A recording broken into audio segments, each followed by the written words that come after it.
Hi there and welcome to my channel. Today's project is for the Vicki Boutin design team, and this week I created a project that is a combination of the new collection Wildflower and Honey with a few pieces from some past collections, and of course it has to be a little bit of mixed media. So my idea for this, like I said, I only have a little bit of the collection. I have the papers and some of the embellishments. I don't have any of the mixed media yet. So what I'm going to do is I'm going to bring the watercolor markers, a little bit of texture, and also some past stencils just to create this layout. I have the cut file, and that's I had it from Citrus Twist Kit, and it's just a row of hearts. It's just gonna bring it is not gonna be backed. It's just to bring an extra layer and to help me create the shape. So my idea is I want to create sort of a triangular shape on the paper. For that, I have already pre-yesso a foundation paper outside of the camera. And my first idea is I'm going to add a thin coat of a color to the base. I don't want to leave it completely stark white. I don't mind the edges of where I'm going to add to be white, but I want where I'm going to add all my papers to have color. Even though I want the layers of paper that I'm going to add behind the pictures to show up, I want a little bit of color behind it just to help enhance it. And if you're going to see the picture that I'm going to bring in a bit, they have a lot of dark colors. So I want something that's going to lighten it up. So the first thing I'm going to do, like I said, is I'm going to add a little bit of color to my background. For that, I mix a little bit of juicy pear with just a tiny little bit of blueberry pie, and these are the watercolor markers. I wanted a soft green that wasn't as vibrant. Like I said, this is just the first layer of mixed media, and I'm gonna actually stretch it using a layer, a brayer. And the idea of using a brayer is I want a really thin application. Just like I said, I want to take away the white of the background, kind of cover a little bit of the yesto that I added. And you're gonna see that I'm gonna add quite a bit of splatters, and the splatters are gonna help me kind of define the triangular shape. Again, I'm not gonna go with like a defined triangle. It's just kind of the formation is gonna help me with the layers of paper and also with all my embellishments. Once I said that I said to dry, and it took no time to dry because it's such a thin application, I'm gonna go ahead and add texture. Now, I love the combination of yeso with iridescent glaze. Once because it lightens up the iridescent glaze, takes away that silvery tone, the silvery tone that it has, but it takes the shininess too. That makes it more like a satin finish, and I love that. So you're gonna see that I mixed the two together. I'm gonna say equal parts of iridescent glaze to yeso, and then I'm just gonna use my little wedge just to run some of the mixture on top of this stencil, and this is from the Color Kaleidoscope collection. And I just want, you're gonna see that I'm gonna move the stencil, kind of create, help me create the triangle shape that I'm looking for. So once I have that in place, I'm gonna set it aside to dry. I'm gonna make sure that it's completely dry before I go into the next step. So one of the things that I love about the new collection is the very vibrant and very pigmented colors. And I am gonna add quite a bit of color to my background, and it's gonna look very pigmented now, but as it dries off, it's gonna actually start dulling off, which is okay, because like I said, I want the papers that I'm gonna add on top of it to be the star. But one of the colors that I'm gonna actually use quite a bit of is the fuchsia kind of reddish tone that you see in the collection. For that, I am mixing, I kind of mix quite a few colors. I use candy apple, I'm mixing some bubble gum, I mix a little bit of coral macaroon, and some sugar strawberry, just because I wanted to get that rich tone. And you're gonna see that I mixed it all together. I'm gonna add a little bit of water, and then I'm gonna work with the splatters. So what I'm gonna do is I'm gonna add some splatters of the pigment, a little bit of water, and then just use my brush kind of to spread it. I want it to be splotchy. And you're gonna see that one of the main reasons I'm doing that because I want the paint to actually sit on top of my texture that I added, all the stencil shape. I just wanna add it. So once you're gonna see that I'm adding splatters, I'm moving the paint around, and that's when the yeso is helping, because the yeso is actually gonna make sure that the paint stays afloat a little bit longer. But also you're gonna notice that the paint is going really pigmented right now, but as it dries off, it's gonna take quite a bit of the pigment. There's two reasons why. One is I am adding the paint onto a paper that has yeso. So as I am adding the pigment, I'm actually kind of diluting it with the yeso. Think of it as adding white paint onto the pigment. It's gonna soften it up. It's the same idea here. And the second part is that I'm adding quite a bit of water.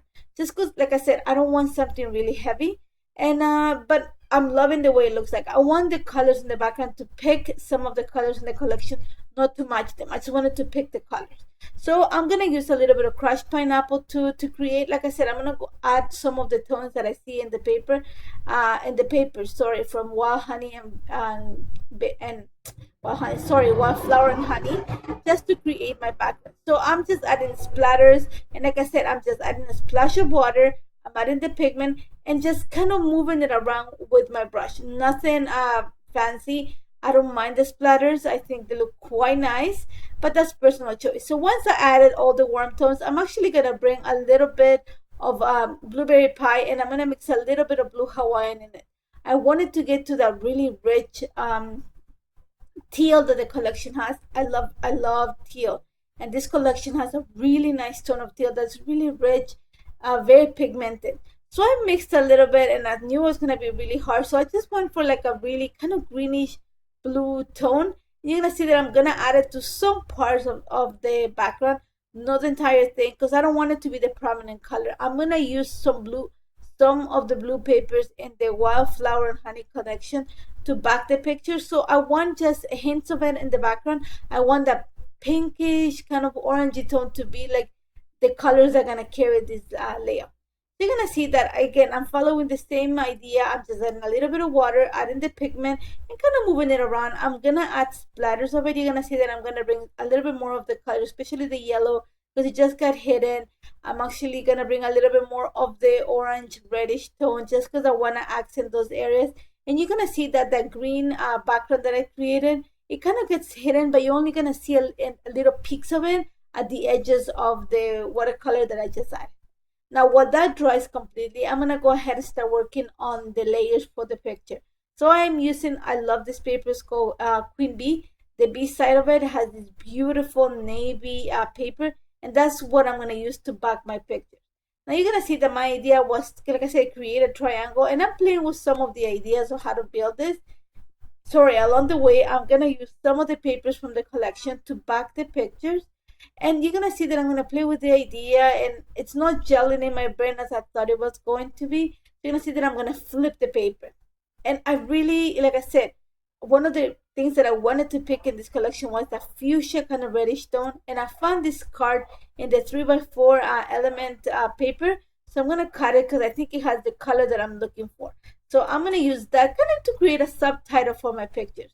Now that I'm happy with the papers that are behind the pictures, I'm gonna add a little bit of foam adhesive in between the layers and the picture, just to create that movement, to create a little bit of lift. And then I'm gonna kind of glue them together, just because I want to move them as a whole. You're gonna see that I'm gonna be a little bit off. They're not gonna be in a straight line. It's gonna be a little bit off, so kind of look like they are. How do you say it? Oh my god! Yeah, they're a little bit in the slanted, or kind of like a step. I don't know how to say it. Sorry.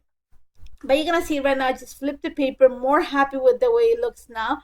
And then all I'm gonna do is add that big card. I'm gonna bring some of the pieces from the collection.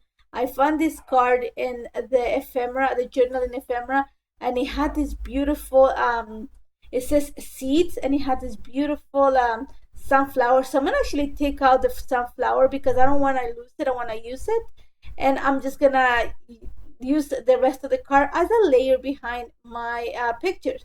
Like I said, I am not gonna back the cut file. The cut file, I'm using it just to help me create that long line of the triangle that I want to create on my background. And then I'm just gonna add layers. I'm adding this piece of ephemera from Wildflower and Honey. I'm gonna bring that piece of ephemera I'm holding is from Color Kaleidoscope.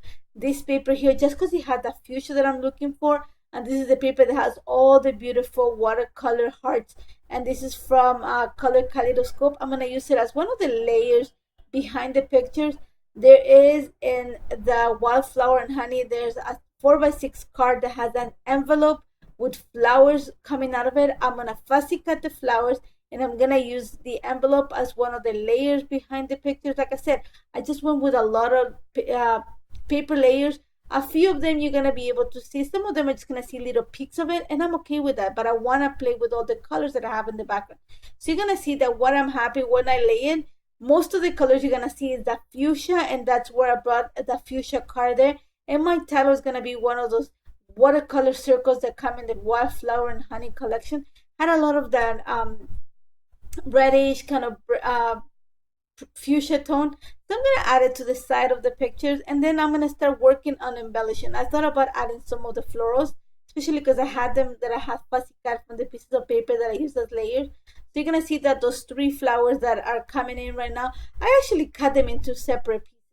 And I'm gonna use them just to create, like I said, my triangle. So I'm gonna use the title where I added that watercolor circle as one of my points, the bottom left corner of the Sweet Moments card as my other point, and then kind of the junction between the cut file and the cards of the third point.